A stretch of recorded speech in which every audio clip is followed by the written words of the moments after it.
The line came before anything else did. "Sir, my father has a ring just like that one." 6 words. That was all it took. A mafia boss's hand went still around a coffee cup he hadn't asked to have refilled, and somewhere behind his ribs, something that had been buried for 11 years shifted in the dark. That moment hasn't happened yet, not in this telling. This is where it actually started, 40 minutes earlier on a street that didn't know anything was coming. Halstead Street was quiet the way only Bridgeport gets quiet after midnight, when the bars have thinned out and the diners are the only lights still burning gold against the dark. Halstead all night sat on the corner like it always had, its neon sign buzzing faintly, one letter flickering so that from half a block away it read Halstead All NGHT. Inside, the air smelled the way it always smelled at that hour. Fryer oil gone a little stale, coffee left too long on the burner, the sharp chemical bite of a mop bucket someone had forgotten behind the counter. Rosie Callahan was wiping down table 4 when the man at the counter said the thing that made 2 other tables laugh. "Jesus, would you look at her?" he said, not quietly, not caring who heard. "Standing there, taking up half the counter by herself. I don't know why they hire girls that size to wait tables. Bad for business." The laughter rippled outward, easy and careless, the kind of laughter that costs the people laughing nothing at all. Rosie's rag stopped moving for exactly 1 second. Then it kept going. She did not turn around. She finished wiping the water ring off table 4, her curvy frame moving with the unhurried economy of someone who had learned a long time ago that flinching only fed people like him. "You want more ice with that?" she said, level, almost gentle. She did not wait for the answer. She picked up her rag and moved on, spine straight, shoulders square.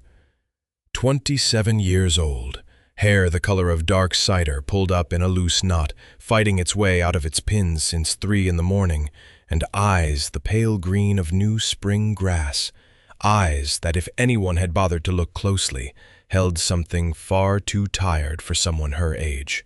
Nobody looked closely. Invisible was safer than seen. That had been true for 11 years now, and she'd gotten good enough at it that most nights she believed it herself. The bell over the door rang. A man stepped through it like he owned the sidewalk outside and had simply decided for tonight to extend that ownership indoors. Tall, easily 6'2" shoulders that filled the doorway, a black shirt with the sleeves shoved up to the elbow, exposing forearms roped with lean muscle and ink. A wolf's head curled up the side of his neck. On his right forearm, Latin script ran in a clean, deliberate line. He carried himself the way a mafia boss carries himself in rooms that aren't his own, like ownership is simply assumed and rarely needs repeating. He took the stool that faced the door. Every regular at Halstead all night knew that stool was rarely taken, because it was the stool a careful man chose, the one where nobody could come up behind him. Rosie didn't know his name. She only knew the way a waitress knows things without being told. That men like him tipped either enormously or not at all. She brought the coffee pot without being asked. Black, no sugar. She tipped it forward, watching the steam curl up off the cup instead of watching him, because that was safer too. That was when the overhead neon caught the ring on his right hand. It was heavy platinum worn smooth at the edges, not new money's shine, but the dull-handled sheen of something carried through decades, rather than bought last week. The face of it was carved into the shape of a wolf's head, and driven through that wolf's throat was a small, precise blade, etched so finely it looked almost like a scar in the metal. It was the kind of object that had clearly cost someone more than money to make. Rosie's hand slowed. She had seen that exact carving before, not a similar one. That one in a photograph so old the corners had gone soft as cloth, tucked inside a drawer she wasn't supposed to open, in an apartment that didn't exist anymore, in a life that belonged to a version of her mother who still remembered things clearly. She should have said nothing. Instead, before she had fully decided to speak, the words were already out of her mouth. "Sir, My father has a ring just like that one." The man went still, not tense still the way a held breath is still right before something breaks. He did not blink. Luca Marchetti's face carved from sharp angles and quiet control, a thin pale scar cutting across his left eyebrow did not so much as flicker. The coffee overflowed the cup and spread across the saucer in a slow black stain, and he did not seem to notice it at all. The diner kept talking and clattering its forks oblivious, but the air at that end of the counter had gone thin, like something had reached in and pulled the sound out of a 3-foot radius. "Say that again," he said. Quiet. Not a threat, worse than a threat. The voice of a man double-checking that the ground under him hadn't actually moved. Rosie pulled the pot back. Sorry, I didn't mean anything by it. I just noticed the ring." He turned his head and looked at her. It was not the look of a man annoyed by a stranger's comment. It was the look of a man staring at something he had buried a long time ago and had just watched climb unassisted out of the ground. He said nothing more. He laid $200 bills on the counter without counting them, stood and walked out the door without another word. Silas Kane was already behind the wheel of the black sedan, idling at the curb, and he didn't start the engine when Luca got in. He had learned over 11 years of working for this particular man exactly which silences required waiting and which required speed.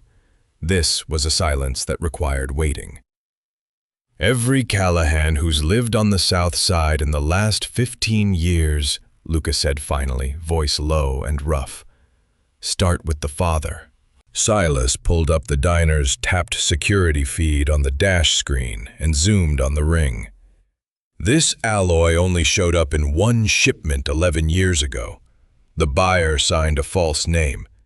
It matches an old nickname Helen's husband used to go by." Luca stared at the diner's flickering sign, watching it stutter between Halstead All Night and Halstead All Nut, as if the street itself couldn't decide whether it wanted to tell the whole truth. The ring wasn't just a keepsake. It was a fingerprint on a transaction his whole family had believed was buried and gone. There were things Rosie Callahan carried that nobody at Halstead All Night knew about, and most of them lived in the slight hitch in her walk, a limp so faint most people mistook it for tired feet after a double shift, when in truth it was the ghost of an old injury from a night 11 years back that she remembered only in pieces. Her mother's hand crushing hers, the smell of a stairwell, someone screaming a name that was never spoken, in their house, again after that. There were other things too. A photograph tucked in the back of her employee locker, so faded the faces had gone soft and gray. With a corner torn clean off, just the silhouette of a tall man from behind. She didn't let herself imagine it. Not yet. On the television bolted above the pass-through window, a late-night anchor read through an old, unfinished corruption story out of City Hall. Rosie didn't look up. She had learned not to look up at screens like that a long time ago. The sedan hadn't even pulled away from the curb when Silas's phone buzzed once against the console. No name attached to the number, just one line of text glowing pale against the dark glass. The waitress just touched something that isn't supposed to exist anymore. Silas looked up at Luca. Luca was still staring at the diner, at the woman moving behind the counter with her rag and her steady hands and her spine that refused to bend. And for the first time in longer than Silas could remember, his employer's face wore something that wasn't quite anger and wasn't quite fear, but sat somewhere cold and unfamiliar between the two. "Drive," Luca said. The car disappeared into the Chicago dark, leaving behind a diner that still smelled of fryer oil and burnt coffee, and a woman who had no idea yet that one sentence spoken without thinking had just cracked open a door that 11 years of silence had been built to keep shut. Luca didn't sleep that night. He sat in the dark of his penthouse on the 31st floor, jacket off, tie long gone, a glass of something amber and untouched, sweating a ring onto the table beside him. Every time he closed his eyes, he saw the same 3 seconds again, the neon catching the ring, her voice level and unafraid, saying a sentence that should have meant nothing and had somehow meant everything. He had built his whole life on never being surprised. A waitress in a diner off Halstead had undone that in under 4 words. By sunrise, he had a name. By noon, he had a photograph, an old one. A man standing beside a much younger Vincent Marchetti at a groundbreaking ceremony neither of them had ever spoken about since. That afternoon, after her shift at the grocery store on 31st, Rosie stopped at the pharmacy on the corner of 35th Street to pick up her mother's heart medication, same as she did every second Thursday. The tech behind the register, a woman named Dottie, who'd run the counter there for going on 20 years, glanced at the account balance and softened her voice, quiet enough that the line behind Rosie didn't need to hear it. "Same as usual, hun. We'll square it up next visit." She slid the white paper bag across the counter, and for just a moment, her eyes held Rosie's a beat too long.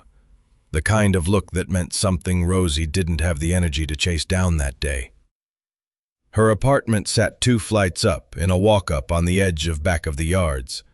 She set the bag on the kitchen table, and out of 11 years of careful habit, opened it to check the pill count before giving her mother the evening dose. A small piece of paper folded into quarters slipped out from between the 2 boxes of medication. It wasn't pharmacy paper, and the handwriting cramped slanted hard to the right, the Y's looping too far down closed her throat before she'd even finished reading the single line. "They're still watching the numbers." It was her father's handwriting. The paper had yellowed at the edges the way paper does when it's been kept somewhere dry and dark and forgotten for a long time, not written today. Someone had simply chosen today to put it in her mother's medicine. That night she went in for her shift anyway. He came back, same stool, no ring, this time his hand was bare. He ordered apple pie. She brought it, her hand trembling faintly on the plate as she set it down. "I'm not here to hurt you," he said low enough that it barely cleared the counter between them. "But whoever wore that ring before me took something very important from my family." Rosie's spine went cold. Whatever this man was, in some deep old instinct told her exactly what he was. A mafia boss didn't walk into the same diner twice for no reason. "I don't know anything about a ring," she said. "I just noticed it, that's all." "I believe you," he said, and something in the flat honesty of it startled her more than a threat would have. "That's what worries me." Earlier that same day in the checkout line at the grocery store, an old classmate had spotted her. He looked her over head to foot and laughed for the benefit of the young woman on his arm. "God, Rosie Callahan! Guess taking care of your sick mom really packs the pounds on, huh?" Rosie looked him dead in the eye, voice light and even. "You're still just as chatty as you used to be. Have a good one." She pushed her cart forward without turning back. Across the street, in a parked sedan with tinted windows, Silas had already run the man's face through a system most people didn't know existed.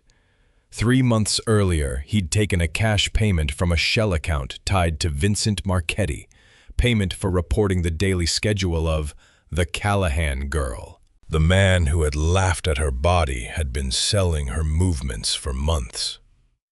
The bell over the diner door rang. 2 men in heavy coats stepped inside, eyes going straight to Rosie behind the counter, and neither one of them was there for pie. She would lock her apartment door that night with all 3 deadbolts, same as always, with no idea that a scrap of paper hidden in a medicine bag and a stranger's careless laugh in a grocery line had both drawn a line straight to her front door, and that 2 shadows had just walked into her workplace holding the exact address written on it. Rosie just learned that someone she trusted has been selling her schedule for cash, and she still clocked in for her shift instead of calling the police. Comment, Team Rosie, if you'd have done exactly the same to protect the people you love without drawing attention to them, or comment, Team Caution, if her silence was the first mistake in this whole story. We're reading every argument below. Luca didn't turn around. He didn't need to. He caught the reflection off the steel face of the espresso machine, two men-heavy coats, one hand already reaching inside a jacket, and he moved before either of them had finished crossing the threshold. The coffee pot in his hand went first, thrown hard and flat, catching the nearer man across the face. He staggered back into a booth, sending napkin dispensers and ketchup bottles crashing to the floor. The second man had a hand halfway to his weapon when Luca closed the distance and twisted his wrist backward in one clean motion. A sharp, involuntary cry tore out of him, and the gun clattered uselessly under a stool. The Mafia boss didn't wait for a second warning, and he didn't need a third move. The night manager came barreling out from the kitchen, and instead of looking at the two men groaning on his floor, he pointed a shaking finger straight at Rosie, frozen against the register. I told everybody, you're always chatting up whatever stranger sits at that counter. Now look what you've dragged in here. Rosie said nothing. Her hands were pressed flat against the counter to keep them from shaking, and the accusation landed and sank somewhere old and familiar, but she did not move, and she did not cry. The man with the wrenched wrist, half conscious on the floor, muttered something through the pain before his eyes rolled back. The fat one was supposed to be alone tonight. Word was the old lady already got put under. Both Luca and Rosie heard it clearly.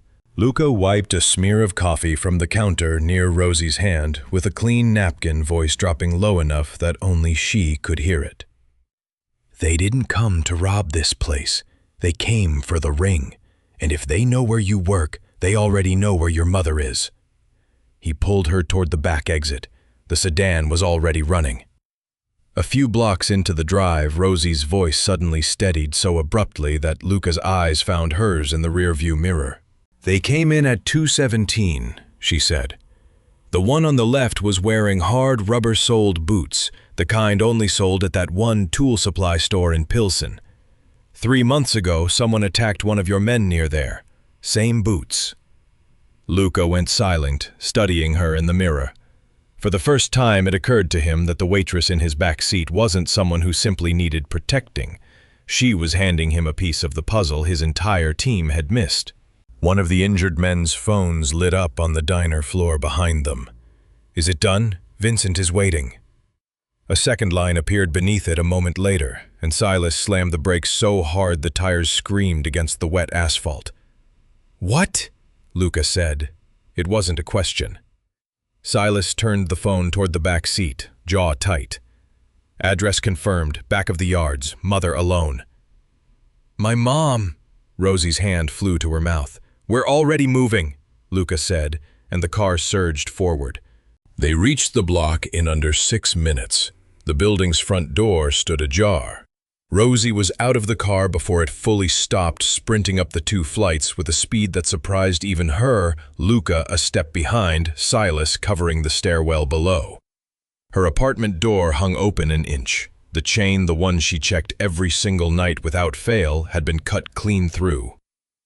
Mom? Her voice cracked. Mom? The living room lamp was on, throwing a small, warm circle of light across an empty armchair. A blanket lay half on the floor, pulled up too fast to fold behind whoever had been sitting in it. Helen Callahan was gone. Silas was already pulling traffic camera footage, voice clipped and fast. Cam 3 blocks east caught a gray panel van, no plates visible, headed for the Stevenson on-ramp 11 minutes ago. Wisconsin, Luca said before Silas had even finished. The Lake Geneva property. Vincent's had it sitting empty for years. Rosie was already moving toward the door, wiping her face hard with the back of her hand. Then we go, now! Luca caught her arm, not to stop her, just to make her look at him. If we go in loud, she doesn't come out of it. We do this the way you found those boot prints. Careful, exact. For a long moment, Rosie held his gaze, something new passing between them. Then let's be exact, she said. You know how to use an alarm clock? Luca's reflex to act instead of question isn't chivalry. It's the only language he trusts when fear shows up. His whole life, distance kept him and everyone around him alive, so love was never a word he had cause to use. But in the same breath, a stranger's mother goes missing, he stops treating danger as something to manage and starts treating it as something personal. And that shift is what makes him dangerous to the people who caused it, and for the first time in years unguarded around the woman standing beside him. The cabin sat back from Lake Geneva behind a stand of bare winter trees, one faint light burning in an upstairs window. Silas cut the engine 200 yards out, and they covered the rest on foot, snow crunching under careful steps. The cold came first, sharper here than it had been in the city, carrying the mineral smell of lake water under ice and the faint bite of wood smoke from a chimney that had no business being lit at this hour. Rosie's breath came out in short white clouds. She tried to keep quiet, and every twig that gave under her boot sounded to her ears like a gunshot. Luca moved beside her without a sound at all, the way a man moves when stillness has been trained into him since before he can remember it being taught. Silas fell back half a step as they neared the tree line, his eyes catching for a moment too long on the cabin's dark porch steps. He'd been to this property before, years ago, in a different coat on a different man's orders, and something about the shape of the front door made his jaw tighten in a way Luca noticed but didn't ask about. Not yet. There was no gunfight. Vincent's men, 3 of them underpaid and utterly unprepared for a Mafia boss showing up with his own crew at his back, surrendered the moment they understood exactly whose family they had crossed. The first man came around the side of the cabin with a shotgun held loose and unconvinced, and the moment the porch light caught Luca's face, the barrel dropped an inch, then another, then all the way to the snow. "We didn't know it was... Nobody told us it was your..." His voice cracked on the last word, and he didn't finish it. Luca didn't answer him. He walked past the man like he wasn't there at all, and that, more than any threat, was what made the second man's hands start shaking before he'd even reached for his own weapon. Helen Callahan was found upstairs, seated upright in an armchair, unrestrained, groggy, but breathing steadily, her thin hands folded in her lap, with the strange, deliberate calm of someone who had spent the evening simply waiting rather than struggling. The room smelled of dust, and an old space heater running too hot, and a single lamp on the nightstand threw a small, trembling circle of orange light across the floorboards. Helen sat exactly where they'd left her hours ago, as though she'd simply decided that whatever happened around her, she would not give them the satisfaction of finding her afraid. "Mom?" Rosie was across the room in 3 strides, dropping to her knees, gathering her mother's frail hands into her own. Her mother's fingers were cold, and Rosie pressed them between her own palms, the way she had every winter night since she was 16, rubbing warmth back into skin that had long ago stopped apologizing for its frailty. Helen's gray eyes, usually clouded and distant, focused on her daughter's face with a sudden, startling clarity, the kind that came rarely now and never for long. "Rosie," Helen said, thin but steady, "bring me the tin box. Under the closet. You know the one." The drive back to the cabin's main house passed in a silence that wasn't uncomfortable so much as exhausted 3 people running on the last fumes of adrenaline with nothing left to say out loud. Rosie sat in the back seat with her mother's head resting against her shoulder, counting Helen's breaths the way she'd once counted pharmacy prices, a habit that had never once in 11 years managed to make her feel less afraid, but had at least given her something to do with her hands while the fear passed through her. They brought Helen home by morning. A doctor checking her over, first a mix of sedatives and a missed heart dose, had left her weak but stable, nothing lasting. Helen sat wrapped in a blanket in her own armchair, watching with that same rare clarity as Rosie pried up the loose floorboard at the back of the hallway closet and found the small, rusted tin box exactly where her mother said it would be. Inside old photographs, a birth certificate, gone soft with age, and the platinum ring, the twin of the one Luca had worn into the diner 3 nights ago. "Look deeper," Helen said quietly. Luca pried at the tin's false bottom with a pocket knife. It gave way, revealing a thin panel of metal, and beneath it, a small, leather-bound ledger. He opened it. Not a personal account book, a list of Chicago aldermen and city officials, dollar figures beside each name, dates stretching back years. Some of the names Luca recognized from galas he'd shaken hands at as a boy, men who'd patted his head and called him the young Marchetti, before turning back to conversations he was too young to understand. Seeing their names now beside numbers that meant something entirely different than campaign donations felt like watching a photograph develop backward, the smiling faces staying exactly the same, while everything behind them turned rotten.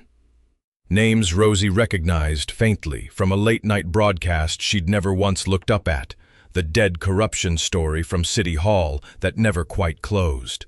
It hadn't been unsolved, it had been bought. At the bottom of the final page in Vincent Marchetti's unmistakable hand, "The boy will never know. Money for the special guest will be approved under the security budget." Luca lifted his own signature off a page dated the year he was 29 before he'd taken full control when he'd signed whatever his uncle put in front of him, without asking the questions he now understood he should have asked. His hand shook. It was the first time in longer than he could remember that it had. Rosie stood beside him, eyes fixed on a smudged column near the bottom of the page. She leaned over the page, and for a moment the frightened woman who'd sprinted up 2 flights of stairs an hour ago was gone, replaced by someone with a different kind of steadiness entirely. The steadiness of a person who had spent a decade making sure every grocery total matched the coins in her pocket before she reached the register. Numbers didn't lie to her, people did. Numbers just waited to be read correctly. This number's been erased and written over. If you carry the difference forward instead of writing it clean, it's short exactly $47,000. She looked up.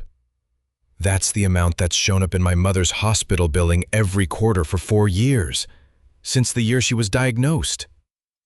Luca looked at her.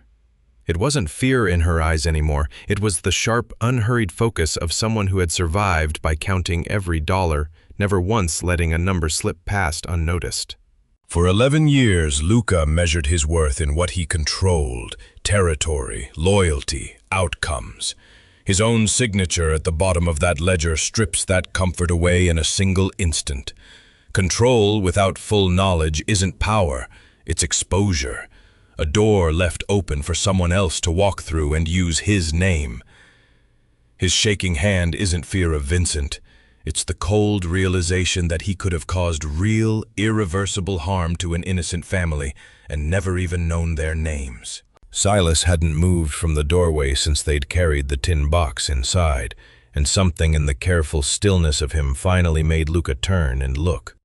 "I saw Vincent burn a ledger like this one 7 years back," Silas said, his voice heavier than usual. "He told me it was old paperwork. Back then he still outranked me. Luca hadn't taken the seat yet. I did what I was told and didn't ask."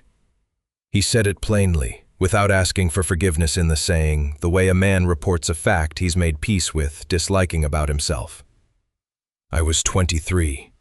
Vincent gave the orders back then, and I didn't have the rank or the nerve to question which ones deserved it. That's not an excuse.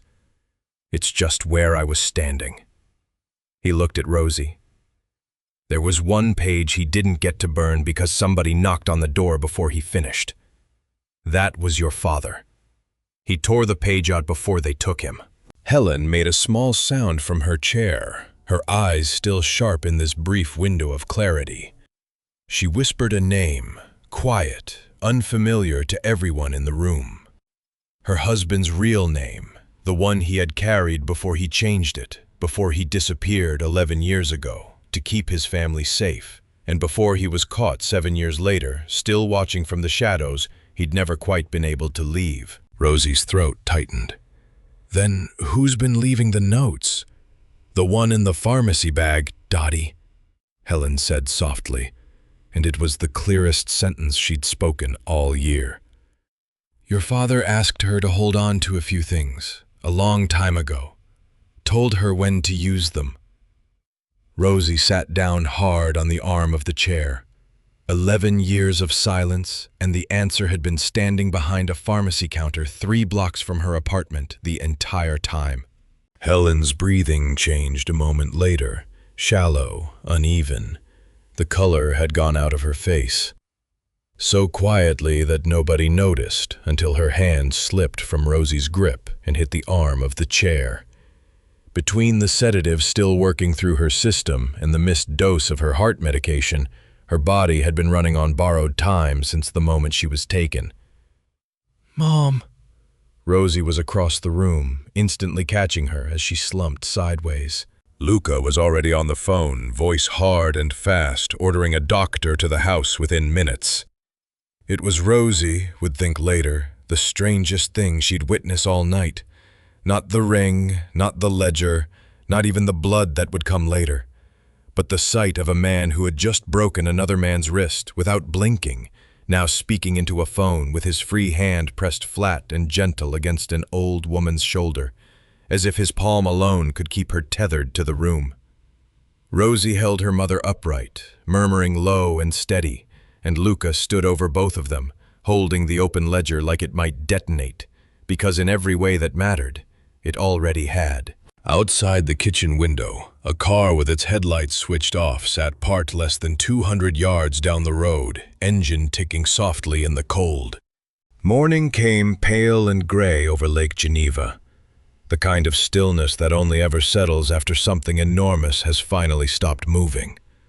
The doctor had left an hour before sunrise, with instructions written on a torn prescription pad and a promise to return by noon. And the house had settled into the particular quiet that follows a night nobody in it will ever fully describe to anyone who wasn't there. Helen had stabilized by dawn. Exhaustion, dehydration, and the lingering sedative the doctor said nothing that time and rest wouldn't undo. Rosie hadn't left her mother's bedside until the sun was fully up. Rosie didn't sleep. She sat in the chair beside her mother's bed with her knees pulled up to her chest, watching the rise and fall of Helen's breathing until it stopped feeling like something she needed to verify every few minutes. And somewhere in that long gray stretch of watching, the adrenaline finally left her all at once the way it does, leaving behind something closer to grief than relief. Luca returned to the cabin a few hours later. There was dried blood at his collar that hadn't been there the night before. He didn't explain it, and Rosie didn't ask. She had already guessed from the particular quiet in his face that Vincent Marchetti would not be attending any more family dinners, would not be signing any more ledgers, would not be smiling that warm, practiced smile at anyone ever again. He had ended it at a private club in West Loop before sunrise, and whatever it had cost him to do that to his own blood, he carried alone, the way men like him always did. He didn't come inside right away.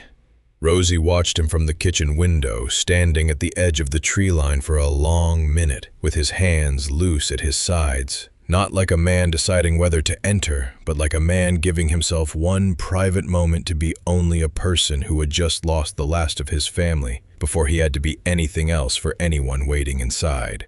Rosie sat at the kitchen table. No apron, no uniform, just herself in a borrowed sweater 2 sizes too big. When he came in and set the keys to a small steel safe down on the table between them. "I don't want the money," she said before he'd even opened it. "I'm tired of running. My mother ran for 11 years. I'm not going to spend my life being a ghost the way she had to." Luca studied her for a moment, and something in his expression, not surprise exactly, something closer to recalibration, passed over his face. "My uncle spent 30 years buying silence," he said quietly. "I don't think he ever once asked whether the people he bought it from wanted to sell." "I'm not selling anything," Rosie said. "I'm telling you what I need, and it isn't a safe full of someone else's guilt money." He opened the safe anyway so she could see. Inside, $250,000 in clean bills, 3 blank passports, and the deed to a house in Wisconsin. The safe had come out of a property Vincent used to manage before Luca took full control, which was exactly why, when he lifted the lid, a small LED beneath the leather lining began blinking red. The soft electronic pulse of it filled the kitchen, red lights sweeping across the table in slow, even intervals, and for 3 full seconds, nobody in the room breathed. Silas moved fast. "Tracking chip. Old model. Must have been planted back when Vincent still had access to this place. It only deactivates with an 8-digit code, and it's not in any file we have." Rosie stared at the number pad, glowing on the small screen, then spoke as if she were remembering a lullaby. 4702195. The light went dark. Silas exhaled first, a long breath through his nose, and set his hand flat on the table like he needed something solid to press against. Luca didn't move at all, watching Rosie the way he might have watched a door he hadn't known was in the room. It was her father's birthday run together, with the exact amount of her mother's first month of hospital bills, a code only someone who had memorized both numbers year after year out of grief and necessity could have ever produced. Rosie didn't touch the money. She pushed the chair out across from her instead, set an onion and a paring knife down in front of the Mafia boss who had ended his own uncle's life before sunrise, and said plainly, "Cut, I'll make eggs." Rosie doesn't refuse the money because she doesn't need it.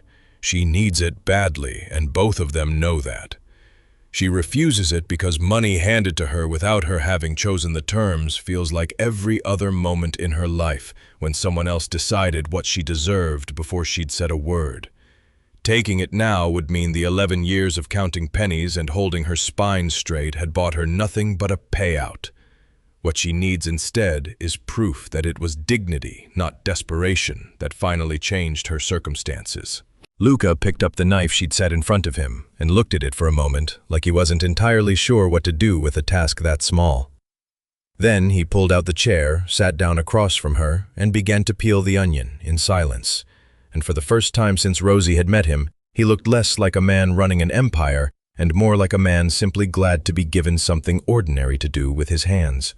3 days later, once word of Vincent's fall had rippled quietly through every corner of Chicago's underworld that needed to know it, the night manager from Halstead All Night showed up outside the safe house, invited, in Silas's particular way, a quiet car, a polite man in a black coat, suggesting he take a ride. He stood on the porch, stammering something about how he'd never imagined his comment about her would end up in the hands of dangerous people, how none of it had been meant the way it sounded. The porch light buzzed overhead, moths circling it in slow, stupid loops, and the man's hands wouldn't stay still in his coat pockets. Rosie stood in the doorway and looked at him steadily. "You don't owe me an explanation," she said. "You just need to remember next time you decide to run your mouth about somebody that you don't know, who might be listening, or what it might cost the person you're laughing at." Silas stood a step behind her, saying nothing at all. The man's shoulders dropped. He nodded, climbed back into the car, and was gone. Rosie watched the taillights shrink down the road until they disappeared and found, somewhat to her own surprise, that she felt nothing sharp about it at all. No satisfaction, no lingering anger, just the quiet, clean feeling of a door closing on something that no longer had any power to reach her. That evening, on the kitchen table, a plain white envelope appeared. No stamp, no return address. Nobody had heard the door. Nobody had heard footsteps on the porch.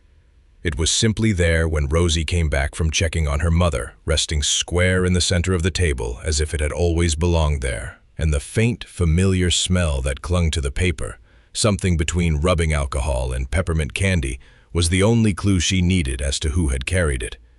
Just her name, Rosie Callahan, written across the front, in handwriting that looked impossibly painfully familiar. She didn't open it that night. She set it carefully on the shelf above her mother's bed, where Helen could see it if her eyes happened to drift that way, and she sat down beside her mother instead, and held her hand, and let the quiet of the house settle around both of them like something warm finally allowed to land. Helen woke the next morning steadier than the day before, though her memory had grown a little dimmer than it had been. Sunlight came in low and gold through the curtains, catching the dust in the air the way it only does in old houses in early autumn, and for a moment the whole room looked like something out of a memory neither of them had lived yet. But her hand, when Rosie took it, still squeezed back with real strength, and her eyes still found her daughter's face and held there. Luca stood in the hallway outside the bedroom door, watching through the gap without entering, giving them the privacy the moment deserved. He had grown up in houses full of people and empty of exactly this, a mother's hand finding a daughter's without needing a reason, a room that didn't require anyone in it to be useful, to stay welcome. Nobody had ever stood outside a door for him like this. He hadn't realized until just now that he'd spent his whole life assuming nobody ever would. He hadn't promised Rosie he would become a good man. She hadn't asked him to.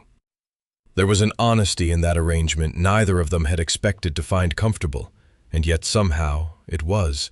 They cooked together in the cabin's small kitchen that afternoon, nothing complicated, just eggs and toast and coffee that this time neither of them let overflow onto the counter. The radio on the counter, an old thing with a bent antenna that Silas had found in a closet, played something low and staticky that neither of them bothered to name. Luca cracked eggs against the rim of the pan with more concentration than the task deserved, and Rosie caught herself smiling at the sight of it. A man who had ended his own uncle's life 2 nights ago, frowning slightly at a spatula like it might defy him. Neither of them spoke about blood or ledgers or Vincent. There was only the sound of a knife against a cutting board and the smell of butter in a warm pan.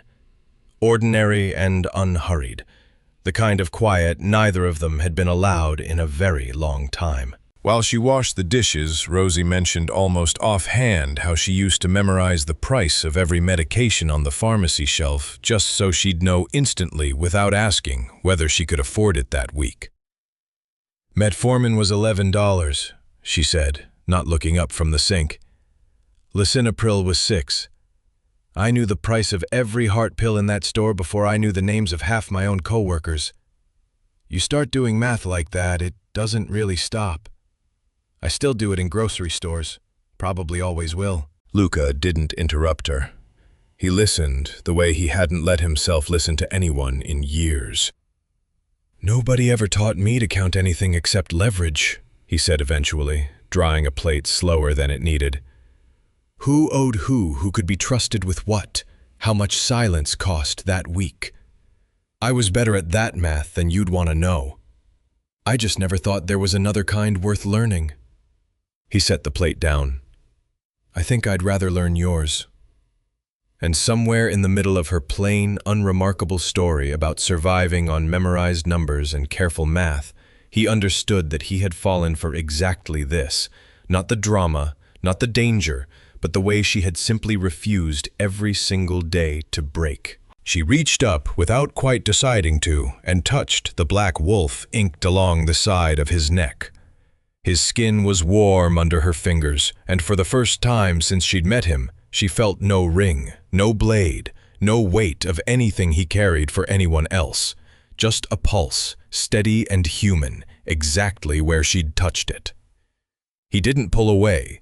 He only tilted his head slightly, letting his forehead rest against her cheek for a moment that lasted no longer than a breath, and somehow felt longer than the whole week that had come before it.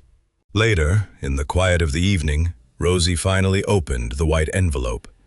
She sat at the small kitchen table with the lamp turned low, Luca across from her, saying nothing, simply staying, which by now she understood was the closest thing to a promise he knew how to make. Inside was a photograph, worn soft at the edges, a boy, maybe 12, standing beside a much younger version of her own father, both squinting into the sun in front of a building neither of them recognized. The photograph's edges were soft with age, gone the pale gray-brown of something handled and hidden and handled again, and even before she turned it over, Rosie recognized the exact torn line along its right edge, the twin scar to the fragment she'd kept folded in her locker for years. Her breath caught. It was the missing piece of the photograph she'd kept a fragment of in her locker for years. the two halves of the same picture finally made whole. On the back, in her father's unmistakable slanted hand, "If the Marchetti boy is still alive, let him know I never betrayed him." Beneath it ran a string of numbers, a bank routing code matching precisely the $47,000 she had traced missing from the ledger days before. Her father had left his daughter the final key, carried silently for 11 years through a pharmacist who never once broke his trust. Proof that the man everyone believed had run with stolen money had never taken a cent. And now that key rested in the hands of the very woman the whole world had once dismissed as too plain, too heavy, too unremarkable to matter. Luca looked at the photograph for a long time. It was the first time in longer than he could remember that he hadn't positioned himself facing the door. And for the first time in 11 years, Rosie didn't check all 3 locks on her bedroom door before she went to sleep. Outside the cabin window, Lake Geneva lay flat and silver and undisturbed in the moonlight. But inside, both of them understood something quietly settling between them, that whatever came next, they would face it standing on the same side for the first time either of them could remember. In the end, this story is about what happens when a woman who has spent 11 years counting pennies and holding her spine straight finally gets asked out loud to matter.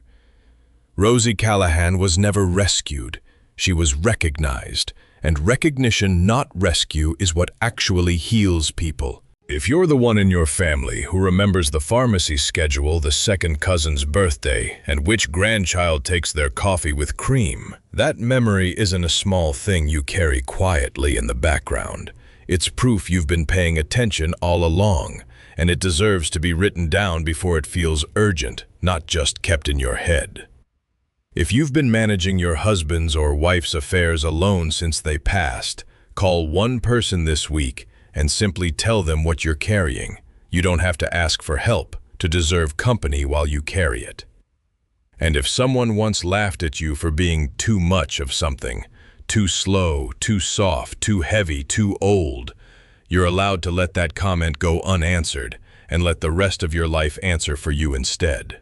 If Rosie's story stayed with you, tell us in the comments which moment hit you hardest. Give this video a like, share it with someone who needs to hear that quiet strength is never invisible, and subscribe for more stories where the overlooked finally get to be seen.